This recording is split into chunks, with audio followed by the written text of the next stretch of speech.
BRS party के leader Harish Rao ने Kaleshwaram project को लेकर तेलंगाना हुकूमत की तहकीकात को शदीद तनकीद का निशाना बनाया। हरीश राव ने कहा, पोलावरम प्रोजेक्ट 3 बार मुनहदिम हुआ, लेकिन एनडीएसए एक बार भी मुकाम वाक़े का दौरा नहीं किया। जब मेडीगड्डा का मामला सामने आया, एनडीएसए बिन बुलाए पहुंच गई और असम्बली और पार्लियामेंट इंतखाबात के सामने 3 बार अपनी रिपोर्ट पेश किया। अब जबकि मजालिस मकामी के इंतखाबात होने वाले हैं, हुकूमत कालेश्वरम कमीशन की रिपोर्ट को सियासी साजिश के लिए इस्तेमाल कर रही है। हरीश राव ने कहा, ना तो उन्हें और ना ही केसीआर को कोई नोटिस मिली है। वज़ीर आला रेवंत रेड्डी मीडिया के जरिए ये इंकशाफ करवा रहे हैं कि बीआरएस लीडर्स को समन जारी किया गया। उन्होंने कहा कि अगर कालेश्वरम कमेटी की रिपोर्ट सच है तो हकीकत में मरकज़ी हुकूमत इसकी मुजरिम है, क्योंकि तमाम प्रोजेक्ट की मंजूरी मरकज़ी हुकूमत के ज़रिए दी गई थी।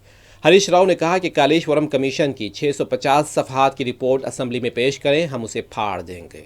हम आवाम के सामने सच्चाई लाएंगे, हकीकत को बेनकाब करेंगे। हरीश राव ने वज़ीर आपाशी उत्तम कुमार रेड्डी को निशाना बनाते हुए कहा, रियासती वज़ीर हरीश चंद्र की तरह बात कर रहे हैं।